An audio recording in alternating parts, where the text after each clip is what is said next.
Hello, everyone, and welcome to episode 8 of the PDH Pod, the one and only Magic the Gathering podcast dedicated to the total exploration of the Pauper Commander format. I am your host, Brad Drac V, and this time around we're going to take our table across the pond to welcome a very special guest to the show. But before we do that, let's check in on my co-hosts from the East Coast. First up, Alcatron Dave Vader. How was your week? Oh, very hot, but we're holding in there. Still very hot. Yeah, we had 100-degree temperatures this weekend, and this is the weekend that my parents were in town to help me demolish and reconstruct my porch. Oh, so you got to work in the heat Yeah, too. I was working outside all weekend in 100-degree heat, and then my parents left and the weather broke. And today it's actually really nice, so I'm very happy. Yeah, the last couple of days have been real nice. We got a bunch of rain. I think overnight we got we didn't, but St. Louis, where my office building is, they got 10 inches of rain overnight. It was wild. That cools things down. Yeah, some pretty bad That's what storms. we want. Yeah, it's definitely helping. So, but yeah, this whole week's supposed to be nice, so I'm looking forward to it. But next up is our resident PDH PhD, Liam. Did you happen to find any sealed products sitting in a warehouse like wizards? I did not, but I did find the last sealed box of Time Spiral Remastered on my LG shelf and bought that. No way. Nice find. It was sitting up at the top behind I think it was a Korean box of Born of the Gods. Yeah, Wow. It was. They got some wild stuff. When it becomes the last one on the shelf, they just shove it up on the top, and I saw it and I bought it. Why? Oh, heck yeah. We need to talk about why you didn't buy the Korean box of Born of the Gods. Because they're charging too much. They're asking $150. Oh, okay. That's a good reason. Are they? Yeah. That's one of the languages they're canceling, right? I know they're canceling a few foreign languages going So there forward. was a while back they did they had not a Japanese, it was one of the Chinese, I think it was traditional of Amonkhet, and they were asking $75 for that box. You best bet I bought that. Nice. Oh, yeah. Yeah, no question about that. Is your LGS one of those big ones that just has a wall full of boxes and stuff? Yeah, it's not quite a premium store, but if they put in a tiny bit of effort, they definitely. Nice. All right, well, let's move on. Finally, it is our pleasure to welcome to the show the original cPDH pioneer and occasionally disputed champion of Tatiova decks everywhere, Crash. Thanks for coming aboard this week. How are you doing? Hello. It's an honor. I'm doing great. And I think I've been playing at the same table as Dave did, because here, too, someone has resolved the drought for sure. Oh, no. Yeah, you're coming all the way from Germany, so thanks for staying up a bit late for us. Yep. Is it what? So 100 degrees in freedom units is 37-ish in real units? Yeah, probably. In the Yeah, freedom roughly. units. Is that about the temperature you're dealing with right now? Yeah. We did have a 40 Oh, degree God. day, degrees Celsius. That was pretty rough. But Yeah, that is pretty during rough. the last 2 weeks, we 80% of the days were 35 Oh, degrees God. or something Celsius. Yeah. Oh, wow, it's just everywhere. Yeah. You But- cannot escape it. Yeah, at all. but then the rain is even better, and the thunderstorms Yeah. and stuff like that even more enjoyable. Yeah, for sure. I love a good summer thunderstorm. But yeah, we just wanted to bring you on here to talk a little bit about a topic we haven't really touched on too much so far in our 7 or 8 episodes, maybe briefly here and there, but we want to sort of talk about the competitive side of PDH, or cPDH as some people call it. And this is going to be more of just an interview style. We sit down with you, ask you maybe some in-depth questions, probably some more casual stuff, and just sort of see where it goes. How's that sound to you? Awesome. I'm ready All right. for all your questions. If you don't mind, I would love to start things off. Awesome. So we brought you here mostly to talk about the tier list, which is your intellectual brainchild. But before we get into that, I kind of want to get some background on who is Crash, where does he come from, what brought him to competitive PDH. So just give us the biography of the person who is Crash. Yeah. I have the typical biography. I got in touch with Magic when I was 11 years old. I think it was 2004. Then I played it intensively and for 2 or 3 years, and then I had my 10-year break, the most classic thing you could do. I've been there. And then in 2017, I came back with Ether Revolt. At that point, I was studying and remembered my great hobby from back then. And I'm actually more of a limited player. Actually, like limited was how I enjoyed playing Magic the most.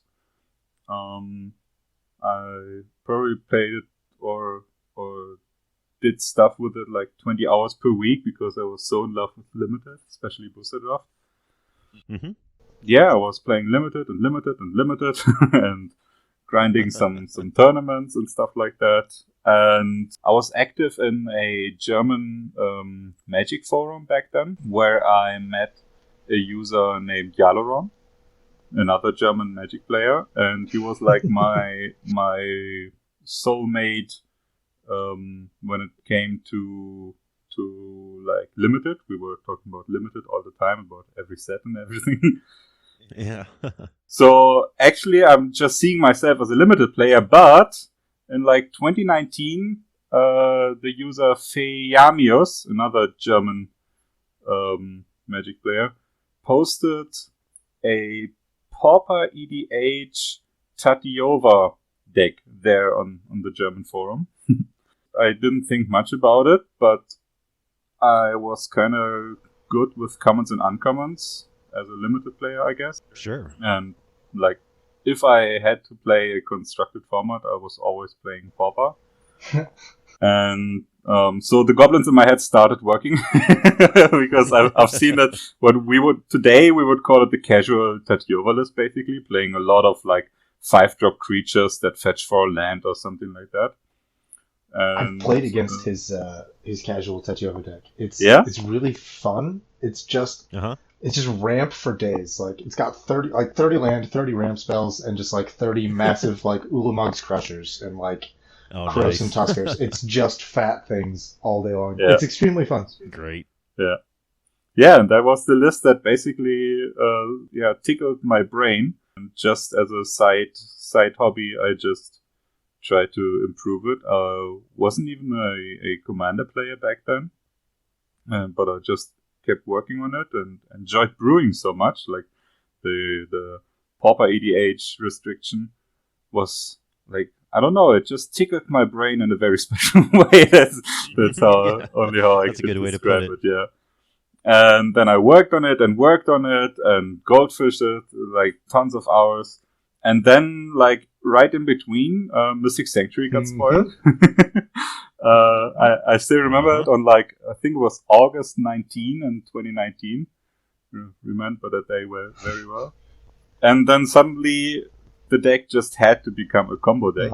So I worked it, reworked it over and over. And I don't know, it just was so much fun goldfishing and working on it and everything that after a month or something, or maybe 1.5 months, I had a pretty competitive Tatyova list for a format that I didn't even know. Nice. So I kind of asked myself, well, what should I do with it? And I joined the PDH Homebase Discord server. And there I found a lot of active people. But cPDH content wasn't, like, I couldn't really find anything, right?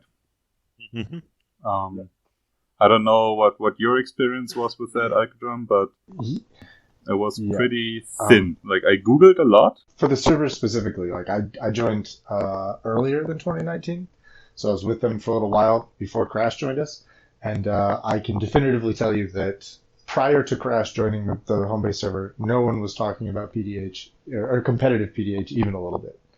Like, we all kind of had this mindset that it was like, you know, we're just going to screw around with the goofy commons and have a good time. Like, no one there, like many of us at the time thought that the idea of competitive Pauper EDH was kind of the silly idea for, like, you know, the people that were like trying too hard. Right. Yeah. And the full story is that the user that I mentioned, Yaloron, he is actually, I didn't know it before, but while working on Tatyova, I noticed it. He's actually some kind of PDH lexicon. Like, if you would ask him about some kind of combo you could possibly do in PDH. He most likely has it done and built a few decks around like several commanders that could utilize that combo. And so suddenly my limited Magic friend was also a PDH expert, basically, even though he's not like very vocal about it or something. He was also on the home base way before me, but I think he wasn't known or something because he doesn't write that much. But yeah, that's how it started, and I was kind of sad that there wasn't really cPDH content, and I was also like searching for other decks that could basically beat what I have built with Tatyova there. Like Yalaron, for instance, when I started working on Tatyova, he wasn't expecting too much out of it because he obviously has worked on Tatyova himself, like probably years ago or something when Dominaria came out. Right. But the printing of Mystic Sanctuary actually changed a lot, because that's like a combo piece that is extremely easy to find and also extremely easy to interact with. And then the Tidalbore combo came on top of it, and suddenly it was like one of the most smoothly running combo decks in the format. This is a point I sometimes bring up in forums or on YouTube when someone gets really mad at Tatyova and they say like, Tatyova is too strong, we need to do something, we need to ban Tatyova. I always say, first of all, no we don't. But second of all, if we wanted to kneecap Tatyova, like, you don't ban the commander, you just ban Mystic Sanctuary, and Tatyova falls 2 tiers easily. So, no one... Right. No, exactly. I think without Mystic Sanctuary, even right now, Tatyova would only be like mid tier 2 or maybe bottom tier 2. Also, disclaimer, no one is talking about banning Mystic Sanctuary, except Sniffhow, who does not have the authority to ban Mystic Sanctuary. But it's not oh god, yeah. Don't worry about that. Yeah, just turns out in a 100-card Highlander Singleton, Mystic Sanctuary becomes an okay card. Sorry, I interrupted you. Please continue. No. Where was I? We were basically, or I was basically searching for like what I would call cPDH back then. And I'm more of the vocal type of guy. Like Yalaron is pretty silent, even though he knows a lot of stuff, and I am a bit more vocal, even though I know a little less. And that's a good combination. And I think that way we just we talked a lot about PDH, and then also Corona hit. Like 2019, 2020, Corona hit. My local game store closed. I couldn't play Pauper Limited anymore and stuff like that. So I basically transitioned into PDH or cPDH in particular. That's basically the story how I came there. Excellent. It's quite a long up and down sort of tale. You go from limited to a commander type format. Those are like almost polar opposites, you know. In my head anyway. I was always like the commons and uncommons was always what I loved about Magic. So one thing I always noticed was when there was like Modern Masters Limited, like pre-releases or seals or even draft or something, some of the atypical players of the local game store came over and suddenly played Limited with us because they felt like, oh, this is playing with power. Like they say stuff like usually Limited has not that much power or something, but actually like Modern Masters sets have oftentimes not even that much power, while something like War of the Sparks has so much more power in the limited environment. Right. And I enjoyed it. I always enjoyed it to play with commons and uncommons and get the best out of it. And like when you play competitive limited, it comes down to like card choices, like single card choices a lot. Play one more land or not, or play that card or not. So deck building with commons and uncommons definitely was in my veins, but like 100 card singleton definitely wasn't. I wasn't even a commander player before that. I have a group of people here in my local game store that always wanted me to play commander with them, and I was, no, I don't care. I don't have a commander deck. And then suddenly I had the cPDH Tatyova deck. And then I told them, okay, guys, I can play with you. And then I swept them several times with the combo. And Yes, that's how I got in touch with our cPDH guys here in my city. Good old I Tatiova. completely understand the transition from limited to PDH. I had a similar trajectory. I did EDH in between, but I was only ever into EDH for like the memes and just the silly nonsense. The playing competitively for limited cards is a huge part of my Magic history, and then like being able to utilize those same commons and uncommons. Like the spoilers come out and you're reading it and you're like, this is a common that we'll never see play outside of a draft format, and then you're like, wait, actually, I can use that in Pauper, right? So like, yeah, Well, hold up. the overlaps are Exactly. stronger than you might imagine. Let's move on to the big topic of today's discussion. I want to talk about the tier list. Liam, do you want to open this one, or do you want me to? Yeah, sure. So, Crash, why don't you tell us about the history of the tier list? When did you first decide that competitive PDH needed that? I would say we didn't actually decide that anybody needs it. It was more like, so when I was searching for cPDH content, I couldn't really find anything. But what I have found was, first of all, the PDH compendium on Tapped Out back then. Mm-hmm. That was basically the biggest source of PDH decks. Yep. Yeah, absolutely. Run by Pod Commander, I think.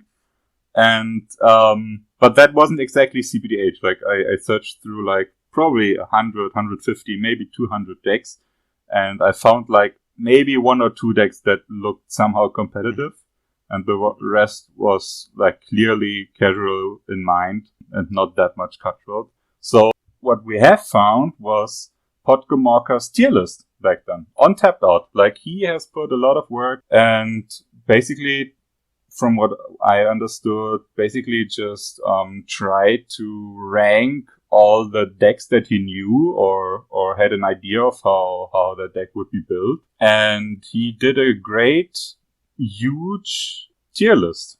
I think it was like probably 100 uncommon creatures on that list. Mm-hmm. Right. I would guess. Mm-hmm. From tier 1 to like tier 5 or 6 or something. I think 6 tiers he had. And a lot of that was great. Like he had the Weavers in tier 1, for example. Sure. I think Tatiova was in the beginning at tier 2, I think. But there was also a lot of things that Yalaron and I would later like kind of disagree with. So for instance, it had like Kami of False Hope in tier 1, which, if I remember correctly, was due to Floor Emoji built a combo deck with it and probably swept a few casual tables with it.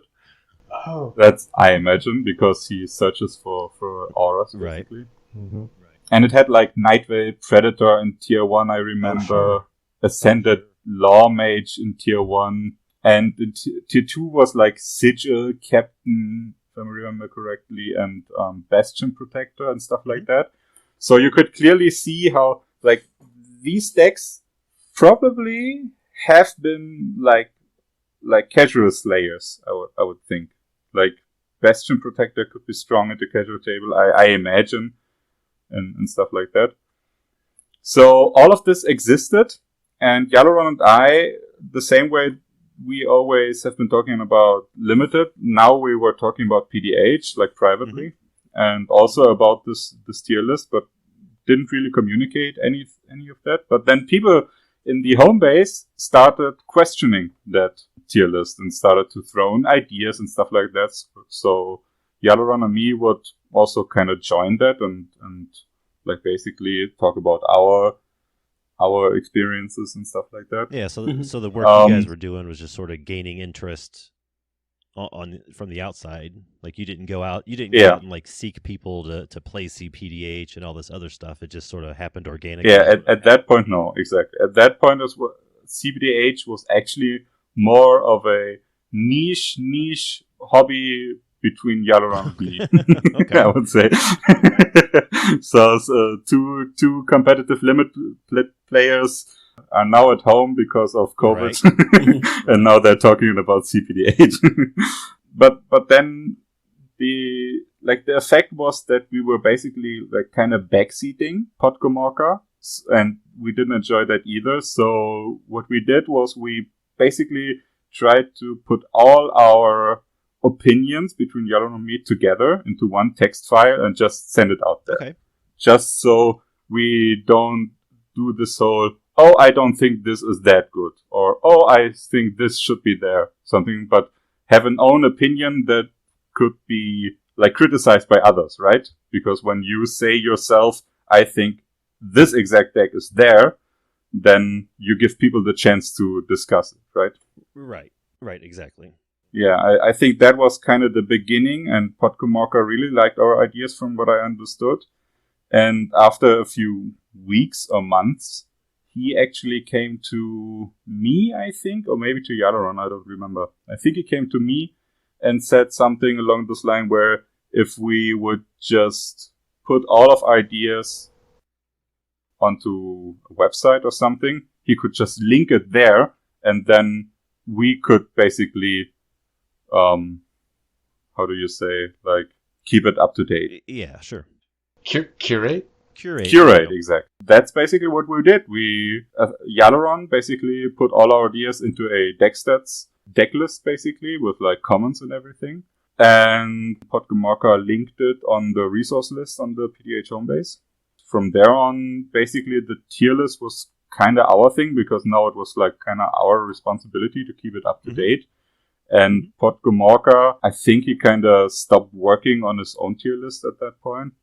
I'm not sure, but yeah, that's what I got from it. Yeah, that's how it started. And later on, like, I don't know how far back I should go, but at that point, for instance, we didn't link any deck lists, for instance. So it was just like maybe like Weavers tier 1, Tadjova tier 1. I think we even put Baleful Strix tier 1 back then and stuff like that.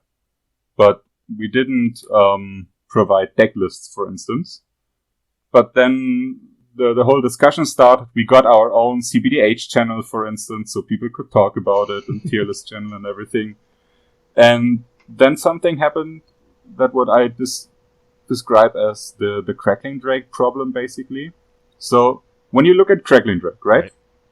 What do you see? Like when you just look at it, what do you see? How would you build it? To me, it's aggro Voltron. Not Voltron in the way that you like put equipment on it, but Voltron in the way that you have one big, massive commander damage threat, and you. Yeah, you're just going super tall, just slinging spells. Yeah, that's a good idea. But then there's also the whole combo thing and Ghostly Flicker thing. And if you included the Ghostly Flicker combo into a Crackling Drake list, your Ghostly Flicker combo doesn't need a payoff anymore, because you had the Ghostly Flicker payoff that draws your whole library in your command zone. So Crackling Drake even adds something to the Ghostly Flicker combo, because you need a piece less, for instance. Okay, yep. And then we also had experience with Baleful Strix. Baleful Strix is a deck where you basically play your commander for cheap, draw a card, it's tough to attack you, and maybe you bounce it, and then you draw again, and stuff like that. That's pretty efficient. And that whole game, you kind of try to play with Crackling Drake too. You could just use him as a draw, be a control deck, basically.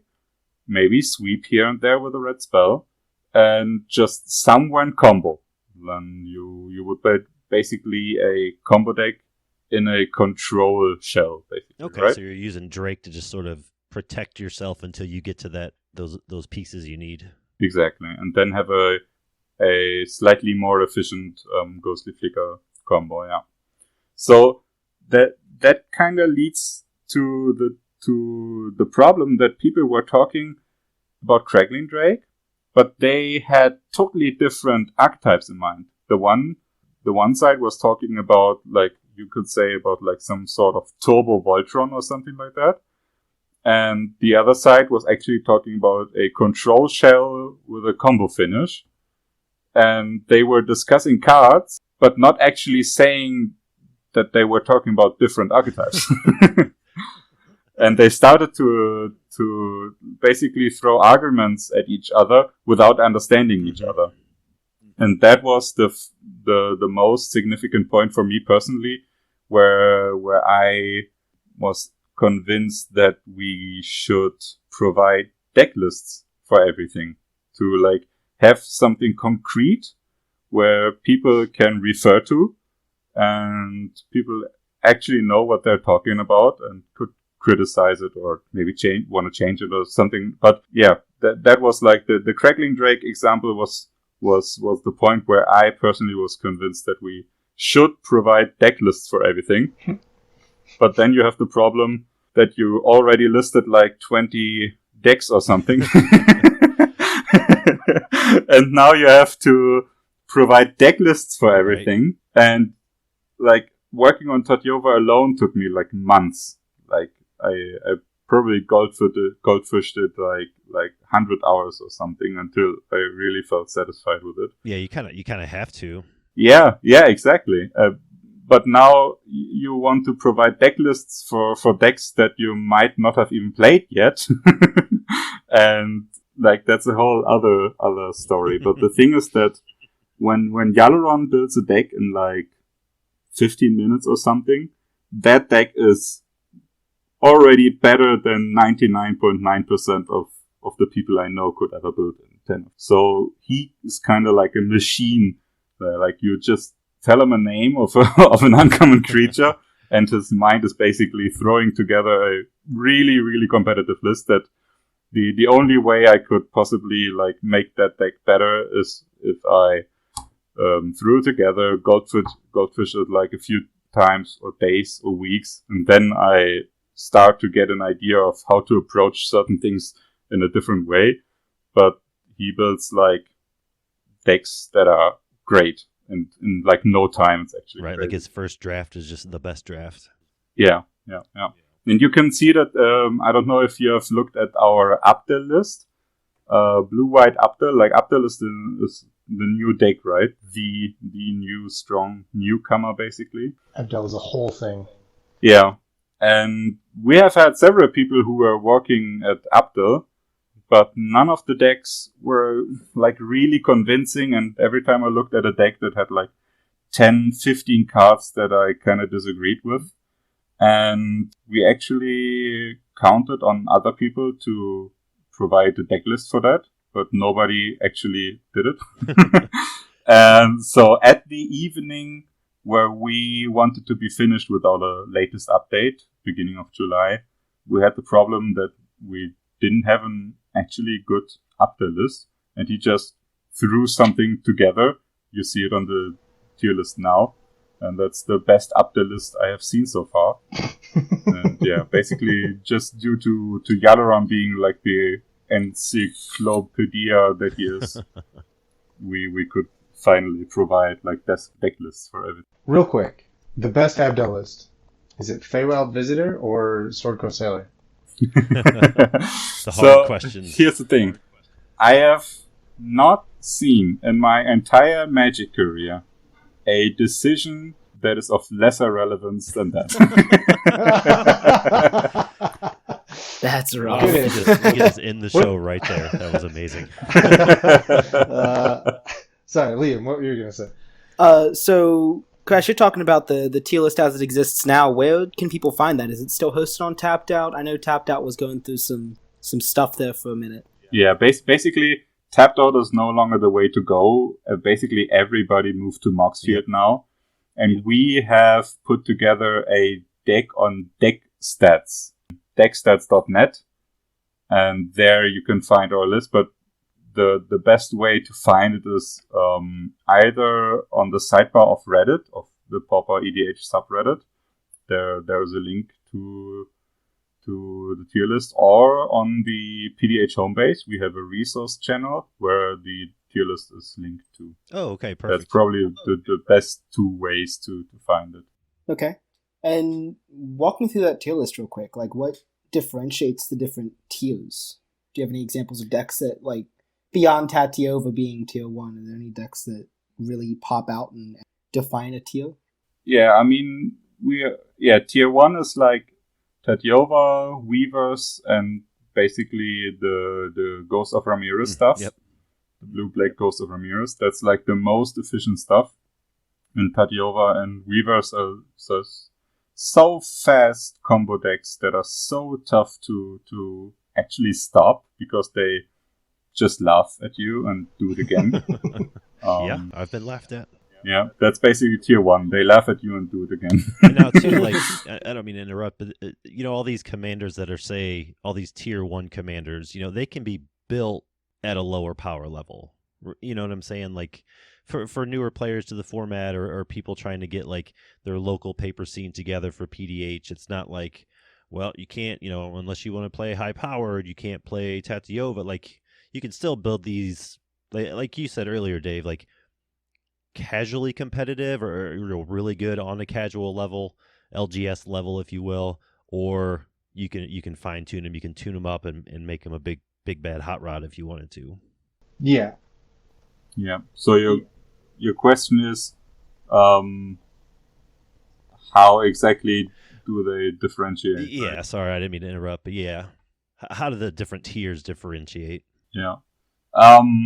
That's like probably the most complex question, like how they actually differentiate and why exactly something is better. And that's something that's pretty tough to quantify, put into words. Yeah, to qualify exactly. I mean, in the end, it just comes down, like, the tier list is basically the hobby of Yalaron Sure. and me. And I mean, at the end of the day, it just comes down to our opinion, right? We have no like pure objective way to put anything there. It's just our experience, how we see things, and we talk like a lot. Like sometimes we talk like 4 hours, and change stuff about, like, he makes like he shows me his idea of the changes that we should do, and then I criticize them, and then he criticizes back, and that goes back and forth. Like it's really tough. But when you play cPDH, you get a feeling sometimes for, oh wow, I have no way of winning this. Yep.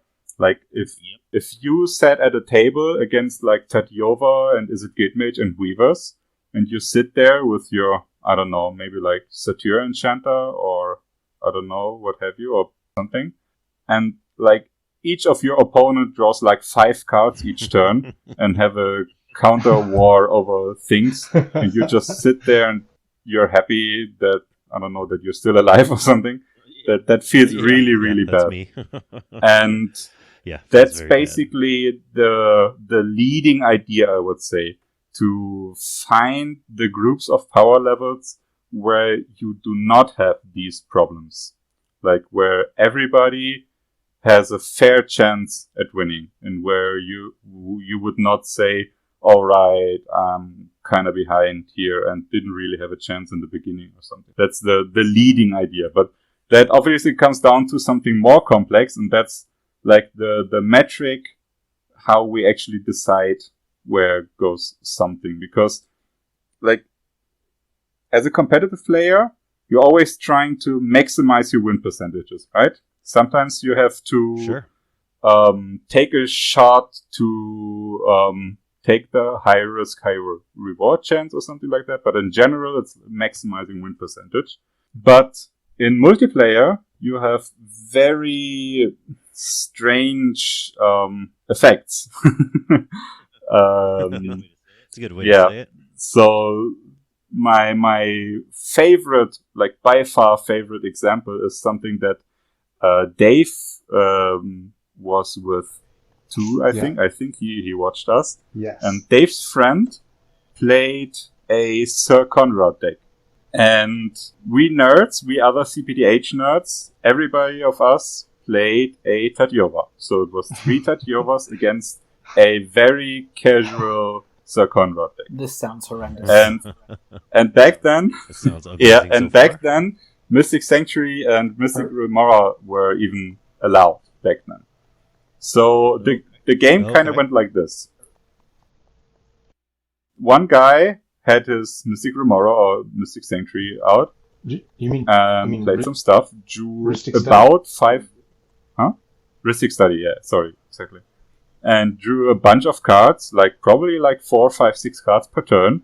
Passed the turn still with 5 blue mana up and discarded from 11 to 7. That was like everybody's turn. Right. And the Sir Conrad deck watched us playing Magic, basically. And in his own turn, maybe dredged his Stinkweed Imp, hit us all, and then passed the turn. So Yeah. yeah, He had this cycle going where he was casting a Stinkweed Imp, sacrificing it to Spark Reaver, and then using the draw off of Spark Reaver to dredge the Stinkweed Imp and just self-mill a lot. Okay.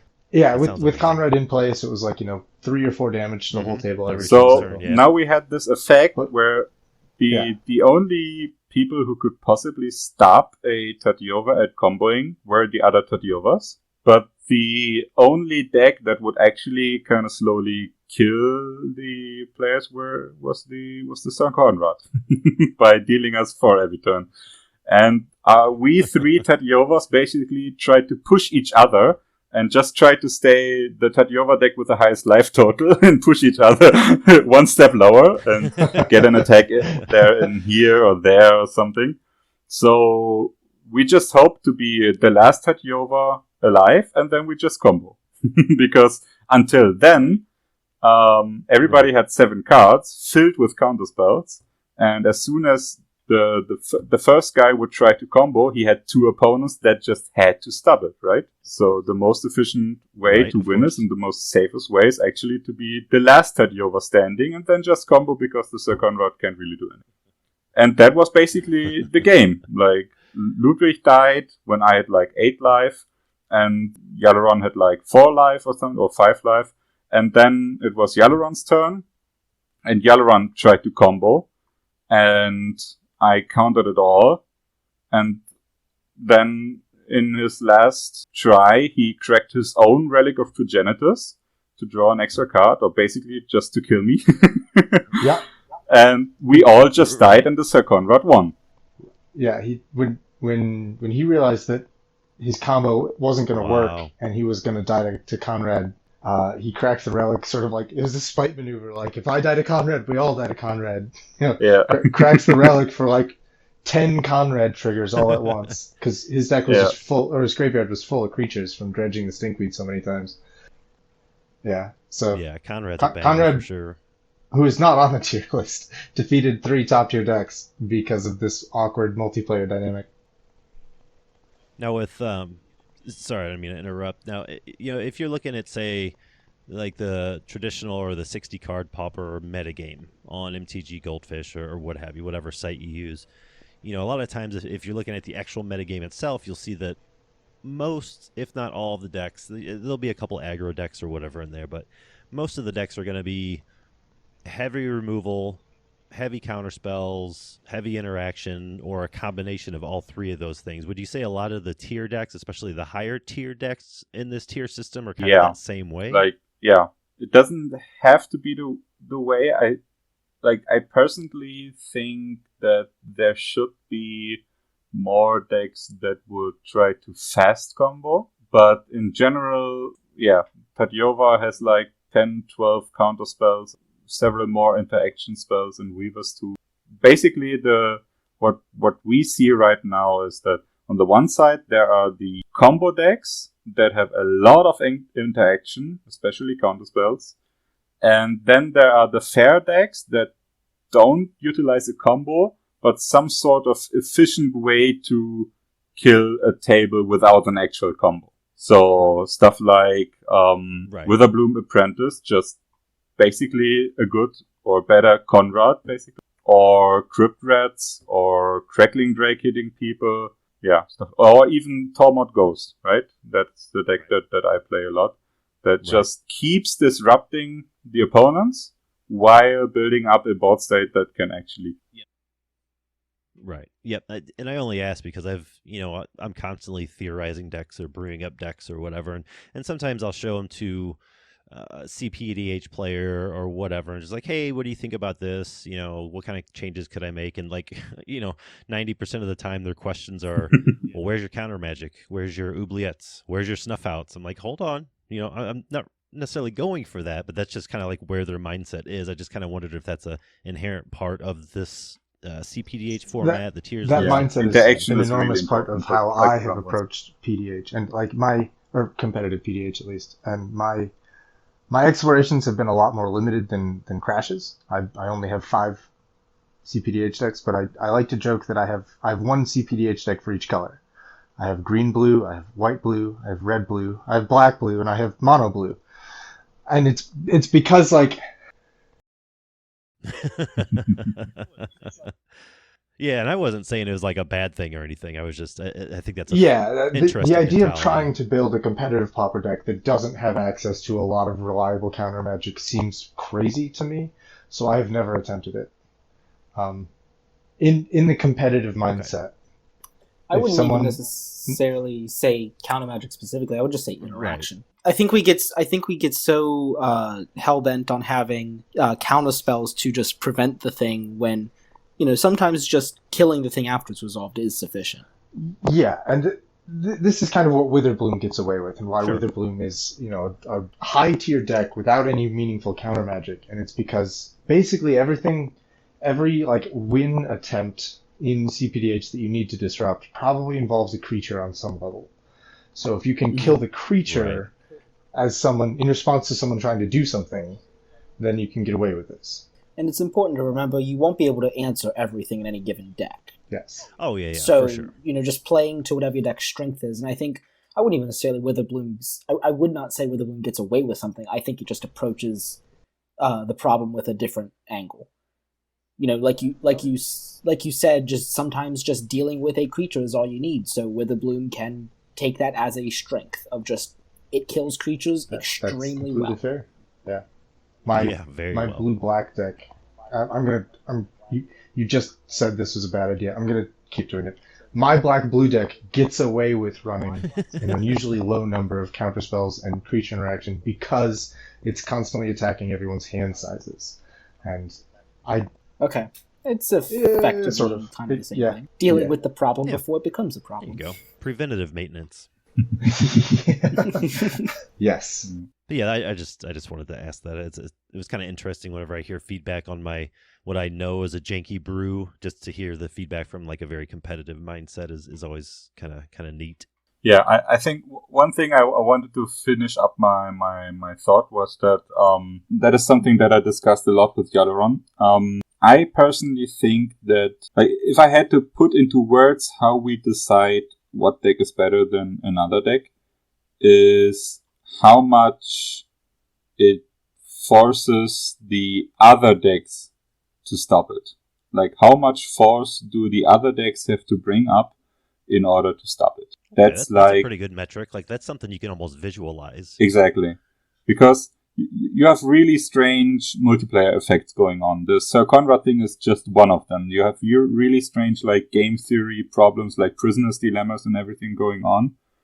So, and also like when a deck is new or unknown, it usually always wins, basically, because people underestimate it or don't know how exactly to interact with a combo and shoot at the wrong piece or something like that. Or just let it do its thing for like one or too many turns. So pure win percentage can't really be the metric to rank these decks, because we even have something like self-referential thing going on. Like as soon as we put the deck on the tier list with a primer, people would get to know it and understand it better, and then suddenly it drops down because now people know it. I saw this happen to Tatyova in a big way. Like, when you first published the tier list, everyone was like, Tatyova is huge, Tatyova is unstoppable, and like, now everyone has this mindset about how powerful Tatyova is, and every time someone sits down at a table with Tatyova, that guy gets dumpstered. Like, they're just all wrecked. of the removal, all of the hate, all of the attacks, like it's like the game becomes everyone kill Tatyova, and then the rest of us can have our regular game. Like it's totally different, and it's exactly the tier list is. I mean, I'm not blaming you, but I think because Tatyova has this reputation, partly from the tier list, which I think is good. Like it's good to break. I think it is as much of a threat as people think it is, and I think it's great that people are recognizing that. Yeah, it's also really fun to watch Tatyova win through all of that noise. Like, just Mhm. soak Mhm. all of the removal and still be like, well, okay, I pay 11 for Tatiova and then I combo. Like, all right. Yeah. If I have to. I mean, I don't have anywhere near a competitive list like you do, Crash. I do monitor your deck list, and my Tatiova deck is just stupid. Like playing against EDH decks, even they're like, oh, it's a Pauper Commander deck. It's not going to win. Casts Tatiova for 17, like because Yeah. Tatiova is a popular EDH commander as well. So like people know what Tatiova tends to do. But yeah, it's definitely agree with what Alex said. Is like Tatiova decks are just so resilient. Which contributes a lot to the amount of effort you need to Yeah. put in to stop the deck, which I think is a great metric. Yes. Yeah, absolutely. One of my favorite experiences with cPDH Tatiova was at, like, I would say high power EDH, where everybody brought their cutthroat decks, and they were just not ready for a title war combo. Yeah. They Yeah. they had no chance of anticipating that, like, how useless their counterspells were. They had all the free counterspells. I played against Nif Mizzet Parun, and he had like 4 counterspells ready and drew cards off of it, but he had no chance because end of turn, like, I had 2 land droppers open and my Mystic Sanctuary in play, and I would end of turn just start the Titleboard combo and basically draw every counterspell out of his hand. He survived that end step, but then I untapped, played my land for turn, which was a Mystic Sanctuary, got my title back. And I had, well, you did great. Can you do it again? And then just titleboard comboed again. That was pretty disgusting. Yeah. Now, is this is just more or less my own curiosity, but I know we keep referencing the Tatiova lists and the tier 1 and Tatiova's tier 1 and all this stuff. Is it just kind of consensus that with an optimal deck around the commander, Tatiova is probably, or one, definitely, is it probably the best deck in our format in cPDH? Well. I would say Weavers is the best deck in our format. Weavers, okay. Yeah. Tatiova has a weakness, which is the graveyard. And everybody and his mother can play Relic of Progenitus and Honored Heirloom, because they're both colorless. So basically, Tatiova has to grind through 1.5 relics per game and 1.5 Honored Heirlooms per game, and that's actually pretty tough. That's a lot. Yeah, yeah, that'll rack up real quick. Yeah. And these cards are also meant for Tatiova, so it's not like a removal spell that the opponents also could throw at another big threat. It's like literally their main weapon against Tatiova, and Tatiova cannot combo through a Relic of Progenitus. Yeah, I think it's just, I hear more about Tatiova, but I think it's kind of like what Liam said, where Tatiova is also very popular in EDH, not just PDH.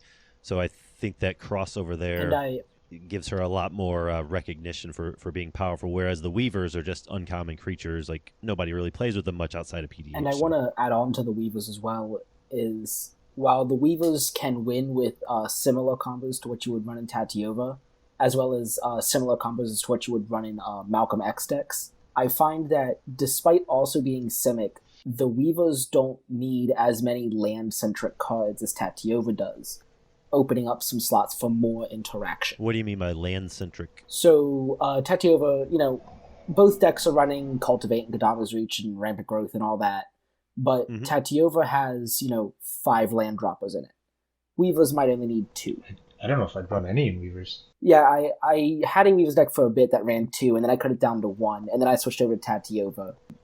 It is in there. They are in there just for resiliency with the Mystic Sanctuary, like Crash was elaborating earlier, how you can use a land dropper to use Sanctuary on other people's turns, but it was not the main win con of the deck. It was like plan D. Right, that makes sense. Yeah, I would say Tatiova is probably the most popular deck of cPDH, and most people know it, and she's like the face or something, I don't know. And also, see, that's kind of how I feel. Like, she's almost like the ambassador of cPDH. Yeah. People understand it. Like, they know the card. They can imagine how stuff works with them. They know some Tatiova high power or cEDH combos, even though they work a bit different. They know the land droppers, they know Ghostly Flicker and stuff like that. They know the bounce land, which is the common too. So when they hear Tatiova and cPDH, they kind of have an idea of how that should work, but they do not have an idea of where exactly Izzet Guildmage has its power spike. Or Weavers. Yeah. Yeah, that's And definitely 100%. fair. The other tier 1 contender, like Tatiova is the only tier 1 contender in cPDH that is also a massive threat in regular EDH. The other legendary option at tier 1 is Tormod and Ghost, and that you can bring that to an EDH table and it might do well, but like EDH is so flooded with board wipes that it's much, much more difficult for Tormod and Ghost to like build up any sort of board state. You kind of need to switch to the combo version of Tormod Ghost to bring that better at EDH tables, and it's still like not gonna compare to what Tatiova does in cEDH tables. So I think that's why that's where Tatiova's reputation is coming from, is that it's widely recognized by people far outside the PDH community as a threat. Yeah, that's kind of what I was thinking too. Something I wanted to ask about, if I can be forgiven for changing topics, is what do you see as the we might have already addressed this in your history, but what do you see as the benefits of having a tier list? Why is it important that this resource exists and is available to people, do you think? If you feel like this question hasn't already been answered by your earlier explanation of where the tier list came from and why you wanted it. Yeah, that's a great question. To be honest, when we started it, we didn't start it with the idea of like, okay, this is what, I don't know, the format needs, and this would be the benefits, so we have to do it. It was definitely the other way around, that we just started it out of like, as I said, as our hobby or something, and only afterwards we kind of recognized what it does. And so basically my answer would always be like, in hindsight, I think this and that would be the good things about it. I think one of the best, or let me start other way around. Sure. When we did it the first time, we did have the compendium on tapped out, and then we had our tier list. And I remember back then I felt like, okay, this basically covers everything. Like, if someone wants to see casual Pauper ADH decks, they go onto the compendium and have a vast compendium of a lot of decks and can look through all of that, and that's great.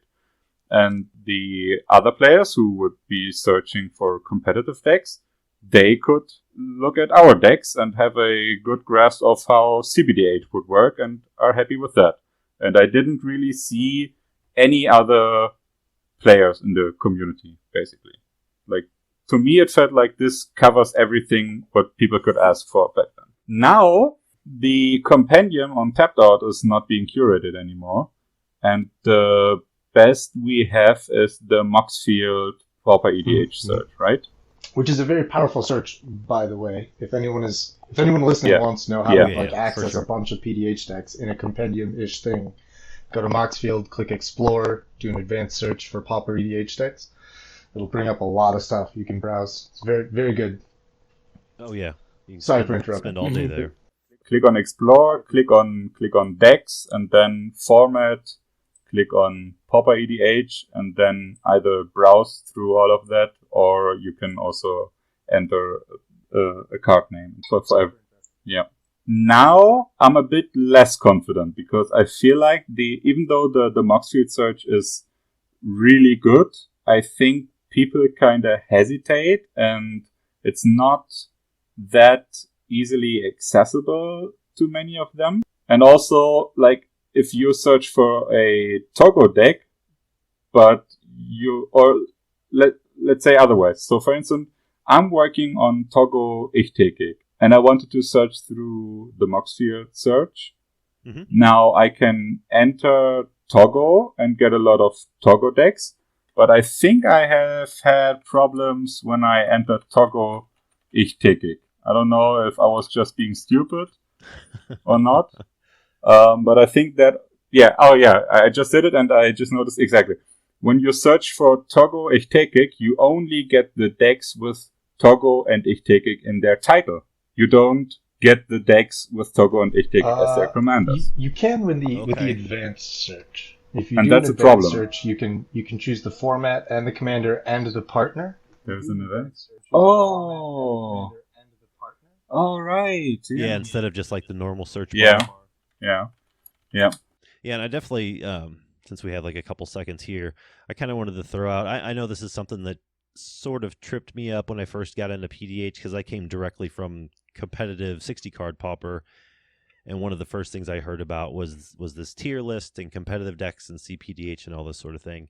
For our new listeners or listeners new to the format, if you stumble across or you search out this tier list and you look at all these cool decks, don't think of it as this is like the meta. Like, don't go to your shop and expect to see these sort of decks. It's not really intended to be that way at all. And don't let it throw you off either. Don't look at these high-powered decks and be like, oh, I can't play. I don't have decks to compete with that. Like, that's just not the purpose of the tier list, and that's not really what it represents either. Yeah, that's a really important point.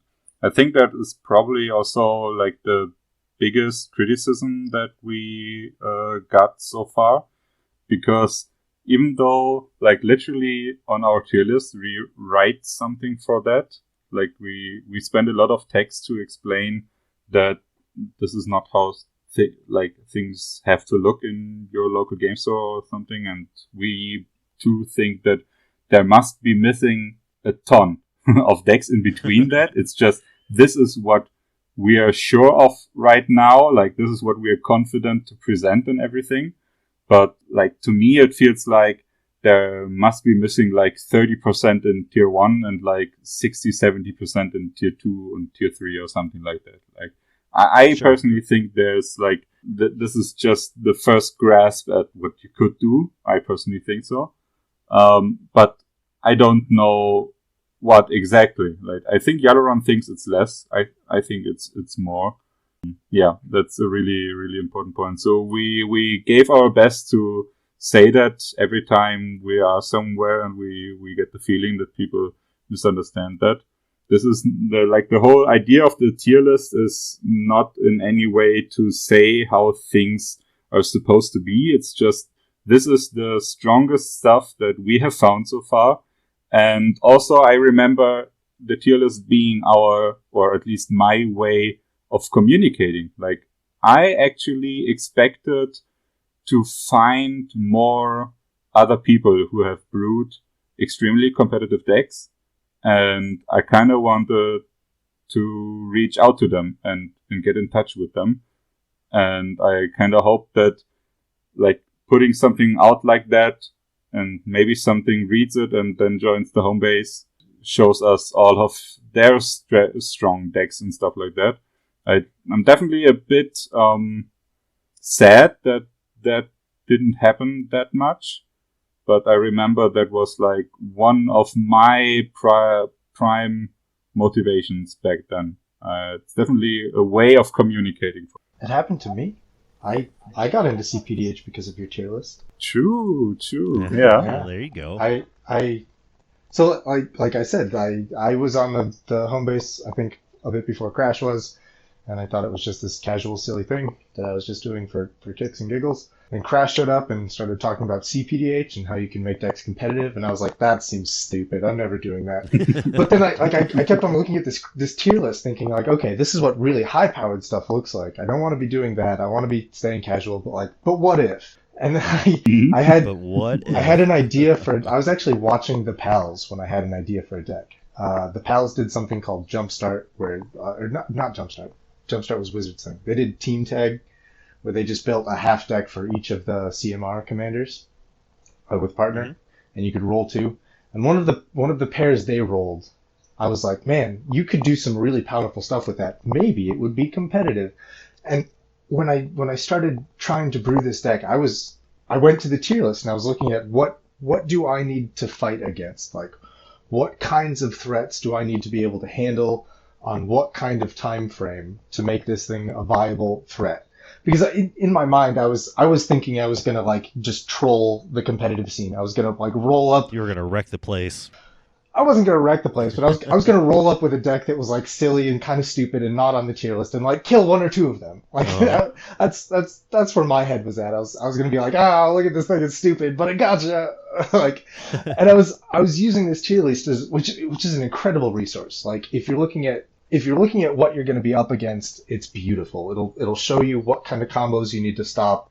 It'll show you what kind of time frames you need to be working on, and it'll also show you like what the staples are. Like I said, all of my competitive decks are blue. Like if you just look through the different blue decks on the tier list and see like which cards are in 10 of these 12 decks, like those are probably the cards you should be playing. Like those are the good counter spells. That's the good draw spells. So like I used this very heavily to shape my deck. And then when I actually like got to use it and play it against Crash and Mentir and Yalaron, like it was not this like show up, do stupid things and never play cPDH again. Like playing against them was one of the best experiences. Like I didn't realize until that match how incredibly like chill the competitive scene was. Like when everyone goes into the game expecting people to make the cutthroat I want to win plays, no one will ever get salty that you're making cutthroat play to win plays. Like no one's gonna get real mad that you like killed their stuff or like countered their spell, because of course you did. That's just the expectation of everyone there. So it was just one of the most like casual, fun, Right. chill, like relaxed games I've played in competitive PDH. And of course I built my deck wrong. Crash and Yalaron and Mentir spent like hours over the course of like 12 games over a few months. We spent like hours, like we would play a game and then talk for hours afterwards about what went well and what went badly and like what decisions we made that changed the course of the game and what we should have done differently and what cards I should change. So I kept on refining this deck over and over and over again. It started as this stupid, like, I don't care about this and I'm just going to ignore it after I play a couple games thing. Turned into one of my favorite decks. And it's on the tier list now. I got there. I made it. Yeah. Aw, very nice. Damn, that was a beautiful love letter. It really was. Beautiful. I tried. Yeah. Yeah, this story of Crash is that, you know, we wanted to reach out to people and bring them into the community. Like, it happened. That was me. Yes. Yeah. So you know true. how it Yeah. can be done. You And have, then- you know, experience on both sides of the table, as it were. Yeah. Then you came to us, played with us. You were screwed on 3 mana, played a Ristic Study, and my memory lapsed. Memory lapse, the Ristic Study that I was just trying to resolve to draw some lands. That was the most savage thing that's ever been done to me. Still Yeah, that was recovering. brutal. Yeah. Now, with this, with the tier list, are these? I know you guys cultivate it and you manage it and that sort of thing. Are the decks? You know, say you just, if I go there today and I look at a Tatiova list, how often will that list be different in a week or a day or a month? You know, is it constantly evolving, or have people kind of figured out what you should play in that deck if you want it to be tier 1? You know what I'm saying? Like, regardless of new sets coming out, because they're always printing new cards or whatever, but you know, how often are you having to update these decks and get data from people and play the decks and play the games and see what's going on, or is it fairly sort of streamlined at this point? I think the older the deck, the less happens, basically. With Tatiova, I worked so much on this deck, doesn't change much, and only like maybe every 2 or 3 sets, so basically once a month.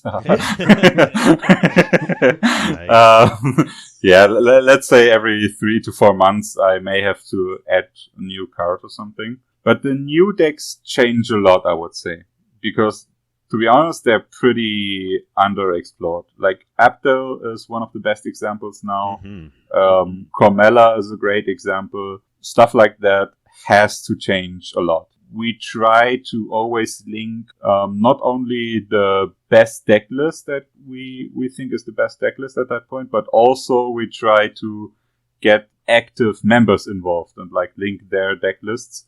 So there's like the best chance that it's being kept updated. Okay. Yeah. Yeah, and the other side is I remember when Consider came out, right? Oh, with one sure. of the day and night sets. Mhm. I remember like before the pre-release was like 3 days before pre-release, people already wrote on my Malcolm Kedas deck back then, why did you not include Consider? When I wasn't even able to buy the card anywhere or stuff like that. I know. I Like, see that. we get that a lot. I see that on Twitter all the time. If there's some some new spoilers for a set that's not coming out for 3 weeks. I'll see people on Twitter like the day it's spoiled run to their printer and print it up and start playing with it just to see how it does. Like, it's crazy. I mean, we have it in mind, but we also like everything you see on the tier list is like more like a view in the past, because it takes so much time from a card being spoiled, and maybe that's a new great commander like Abdel or Carmella. Then people have to build a good deck. And then people have to really get in touch with all the possible combos. And then people have to play it in various different pots to get in more experience of, like, is my combo package good against these archetypes or that, or do I have to make it more efficient, or can I get away with some more? And then they change it again, like, and then they change it again. Right. And then maybe someone else comes. Like, the way from a new commander being spoiled to until we have an actual competitive cutthroat deck where you don't feel like several cards are out of place, that's like at least months. Sure. Basically. And so everything you see is basically just a look into the past, basically. Okay. Because we just take time. Basically, our priority is just put quality there. We don't put just stuff there that we just assume or something. We really want to get in touch with it, test it, and yeah, and then also talk a lot about it. Well, no, your work important. definitely pays off. I just wondered, like, too, like you brought up Carmella. When that was spoiled, did you look at it and think, well, that's going to be on the tier list? You know what I mean? Just because of she was instantly identified with combos. Like, everyone wanted to make combos with her, this and that. Like, I'm sure that was automatically like going to be a powerful deck. Yeah. I gotta be honest. Carmella was one of the cards I looked at, and my first thought, oh God, let's hope I'm not responsible for that. Because that deck is extremely complicated. And yeah, I haven't fully wrapped my brain around it. And also, like, one of the first thoughts was also that the combos go through the graveyard. I know how tough it is. Mm-hmm. And we also had other decks. Like, we did have Sultai Soothsayer on our tier list in tier 3. And that deck basically went out of the window after Honored Heirloom got spoiled. Okay. And stuff like that. And even decks like, what's it called? Warden of the Eye has really trouble with graveyard interaction and stuff like that. Yeah, it does. So I know how tough it is to build combo decks that go through the graveyard, which most of them do. Yeah, but on the other side it was Grixis, so that's like the 3 best colors you could possibly have. Mm-hmm. But as I said, my first thought was, let that do other people, and then maybe look at it. Yeah, somebody else can work on that. Yeah. And Yalaron did. Like, he actually came up with something great, and then we talked a lot about it, and I played through all the combo lines. Like, I sat down, like, 2 hours or something, and laid out the cards, and basically played around the combos. And then I went to one of the guy who did have a good Carmella list, and where I was confident that we would keep it updated. His name is super tough to spell. I think Dave had the problem too in one of the last episodes. Yeah, he spelled it out. Cyril or something like that. Cyril. Something like that. Yeah. The Australian guy. Well, we've only got a couple more things to sort of touch on before we wrap it up and let you get to bed, or more cPDH or whatever you're going to do. I think one of the big things that I for sure wanted to know is, like, what do you see is the future of the tier list? I know it's ever changing, it's sort of ever evolving. Is it just going to get bigger and bigger? Do you think it'll sort of condense down to smaller, like sort of a 5 to 10 year picture plan? Where do you see it going? I'm like the last person who plans in like 5 or 10 years. My personal approach is actually, like, I have no clue where it goes. I will keep it doing for as long as basically Yalaron is with me and we're having fun doing it. If we stop tomorrow, then that's just how it is. I think it did a solid job so far. And I also think that if we stop today, then it will probably be at least somewhat useful for like 3 years or something. I don't know. like 2 or 3 years, like many things will change, but it will probably still be somewhat useful in some way. I don't know. I have literally no plans for it. It's just our hobby that we do. I personally, as I said, kind of expected more people to flood in.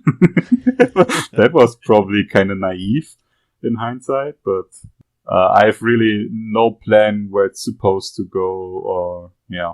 I just hope that for PDH, for the format in general, that we have like everything covered. That's why I mentioned the Mox field search. The competitive people shall find the competitive stuff and quickly find into the format and can like speed up their deck building basically. Sure. And the casual people need to find their stuff.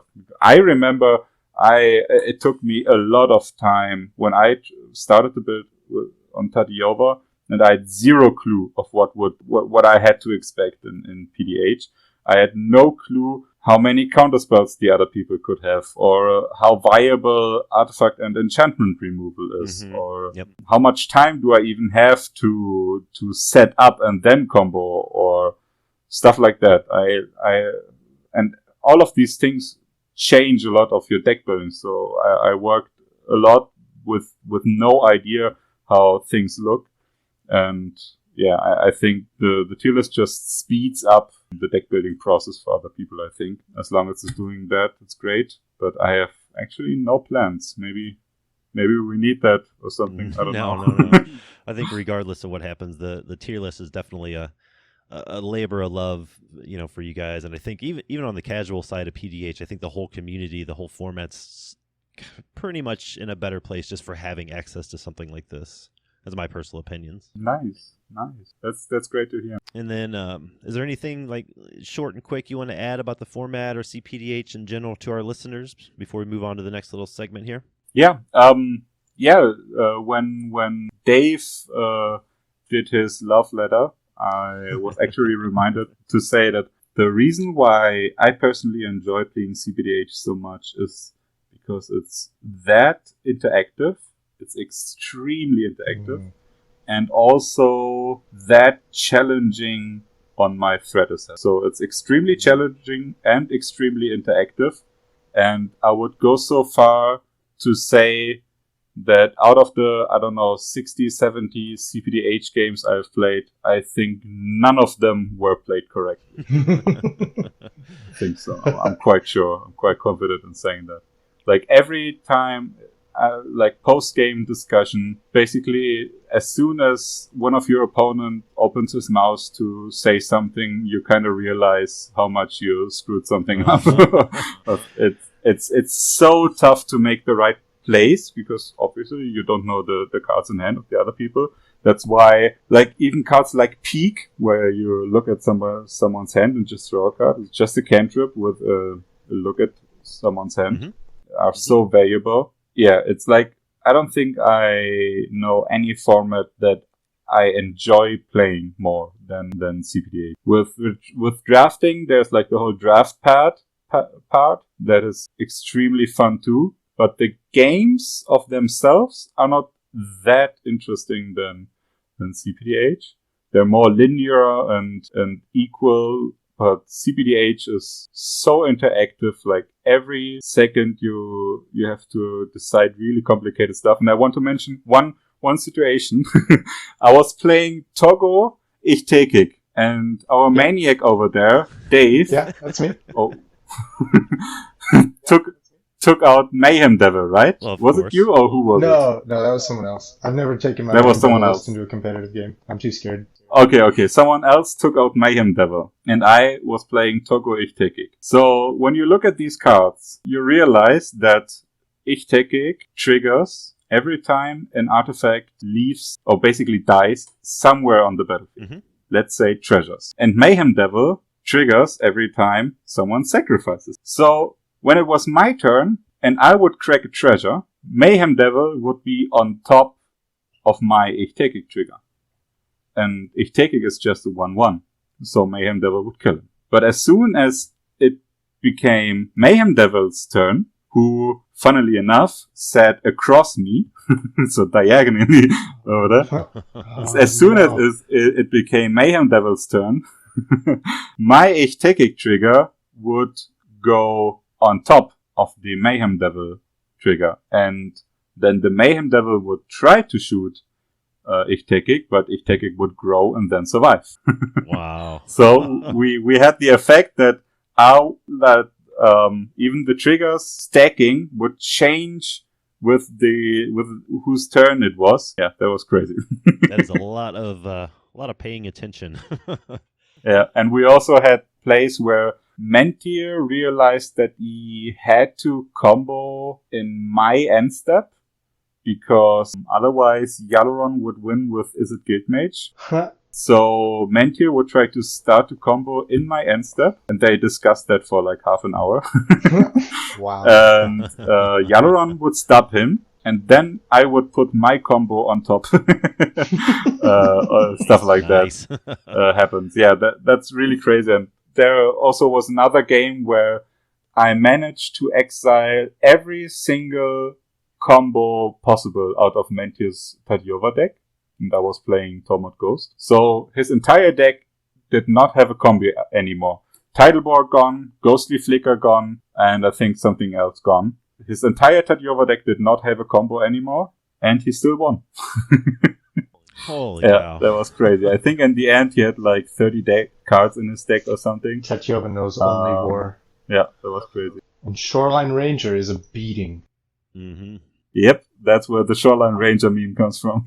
The one thing I want to throw in here real quick is you mentioned Peak before, and I have to ask if you've ever played against Drainer's Aethersworn Sphinx list. No, not yet. He main decks a card called Glasses of Urza, which is a 1-mana artifact from like Antiquities or something, like early 90s, with the ability you can tap it to look at a player's hand. And the first time he told me this, I was like, that card is terrible. Like, it doesn't replace itself. It just lets you look at people's hands. But in the Aethersworn Sphinx list, it's essentially a mana rock for the Sphinx, because the Sphinx has affinity. And repeatedly checking everyone's hands at the table changes the entire dynamic of the game overwhelmingly. But yeah, the whole, like, looking at people's hands. It is, I present this as further evidence for this format being wildly interactive. I also remember a game, I think that was the first game I played against a Puzzle Beast, and that deck was just kept loose. Like, everybody was dealing with the Tatiovas at the table and the Izzet Guild Mages, and Puzzle Beast could just do what he wanted.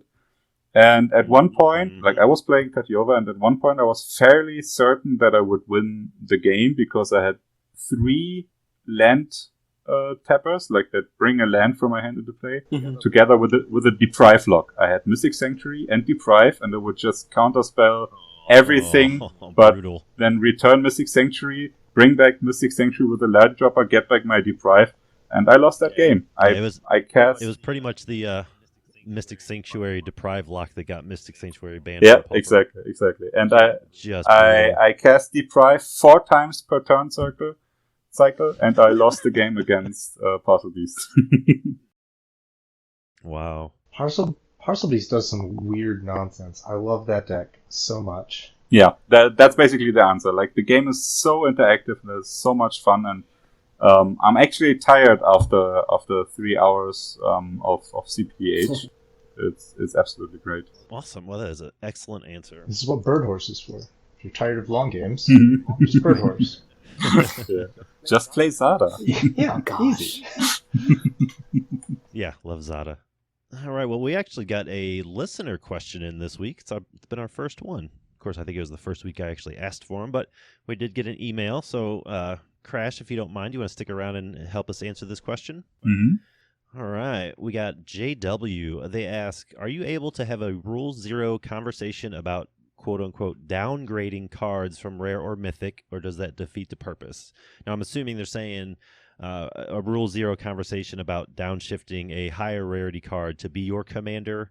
Personally, I think it's something I would try just to see how it went. You know, I have some favorite ones.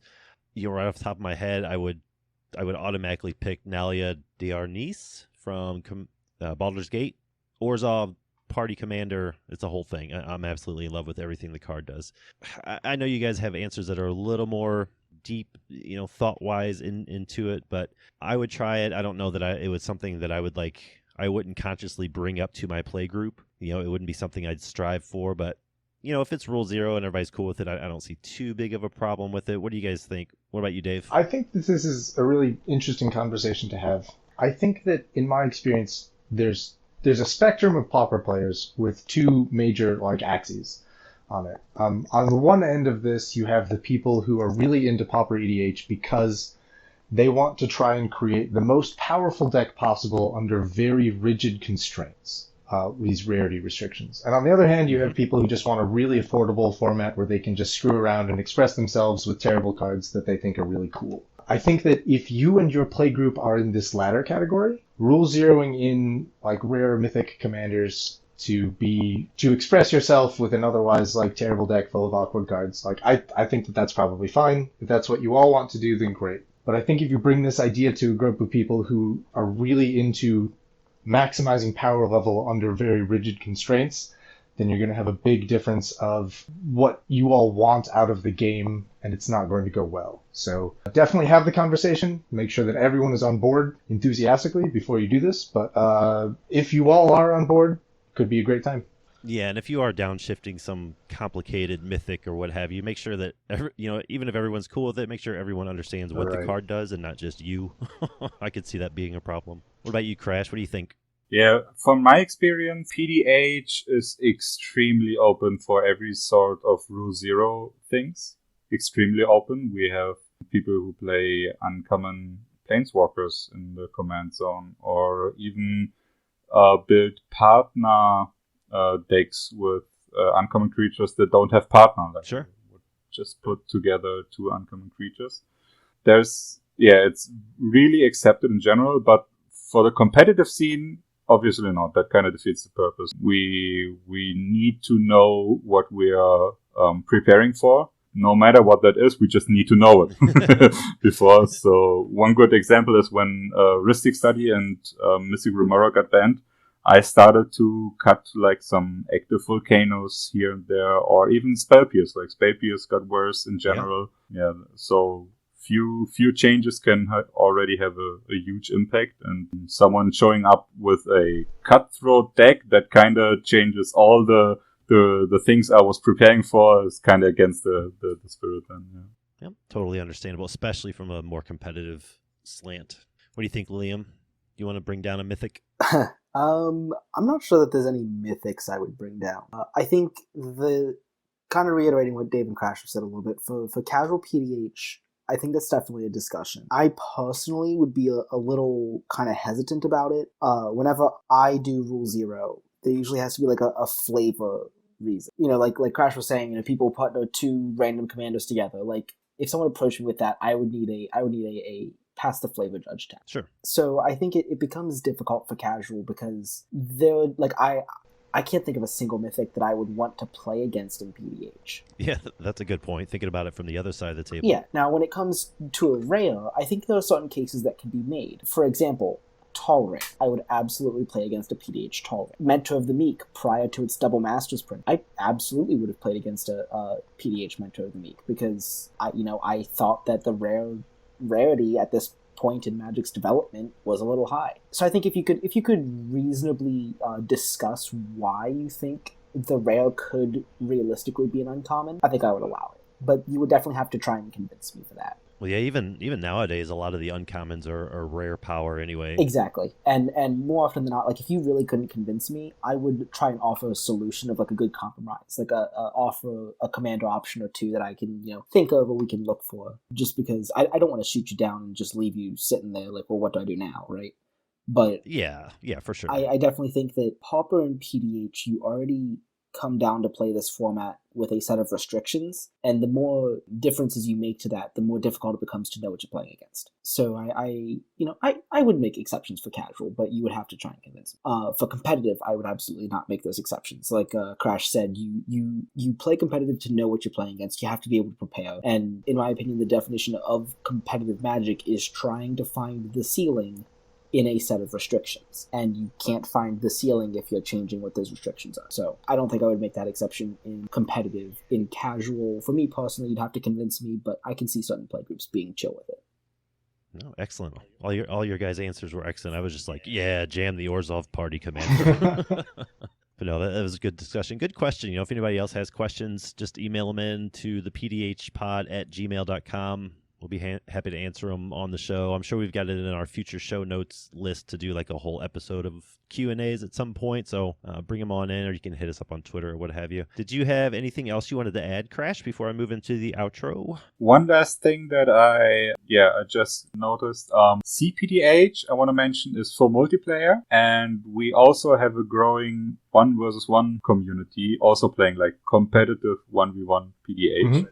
We call that PDC, I think.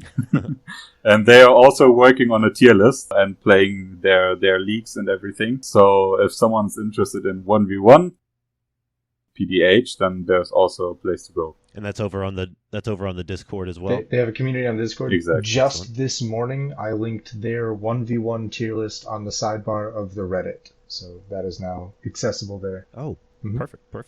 We do want to thank everyone that tuned in this week. In the meantime, if you need more Pauper Commander talk or have any questions about the format, like I said, you can email the show, thepdhpod@gmail.com. You can head on over to the PDH Homebase's website or their Discord. You can hit me or Liam up on Twitter. I'm at Pauper_B. Liam is at Pauper Command. As always, you can find Dave pretty much anywhere PDH is being talked about. And Crash, where can the listeners find you? Yeah, on Moxfield, I'm MTG_Crash. On Reddit, I'm MTG-Crash. And I always have the best John Avon Forest artwork as my profile. Nice. You can never go wrong with some good Avon lands. Yeah. Yeah, but I'll go ahead and put all these links down, the details for the Discords and different names and Twitters and all the socials and stuff like that. And if you guys are listening to this on a platform that allows ratings and reviews, and you like what you're doing, like what we're doing, you like these interviews, that sort of thing, just leave us a little review. We like those. They help boost our visibility. They get us out there to the masses. More people can learn about cPDH that way. But yeah, anything else? Did we miss anything? Anything you guys want to mention or promote real quick? The Pauper Dual Commander folks are starting a tournament in a couple of days. If you want to get in on a 1v1 single elimination Pauper Dual Commander, that's PDC 1v1 tournament, get yourself into the Pauper Homebase Discord. Get in touch with a guy named Naptown Hustle. Naptown Hustle. Okay. Maybe add those to the notes, because if it starts, because the show comes out on Friday, but I'll try to get those in there. Maybe we'll promote it on Twitter a little bit too. Yeah, that'd be a good time, I think. Is that all done through the Discord and Spell Table, or like where you were saying, is it like Cockatrice or just wherever they decide to meet up? Yeah, I think it's organized through the Discord, but I think the games themselves are going to happen at whatever is convenient for both players. So Cockatrice, Spell Table, Untap. All right, whatever. Perfect. Well, and I think that about puts a wrap on episode 8 of the PDH Pod. I want to give a big thanks to MTG Brad for letting us use their original music for the show. One big thanks to Crash for sitting down with us this week, and from everyone in here to everyone out there, brew a deck and play some games, and we'll see you in about a week. Peace. See ya. Cheers. It was a pleasure. I brought Pauper decks to the party.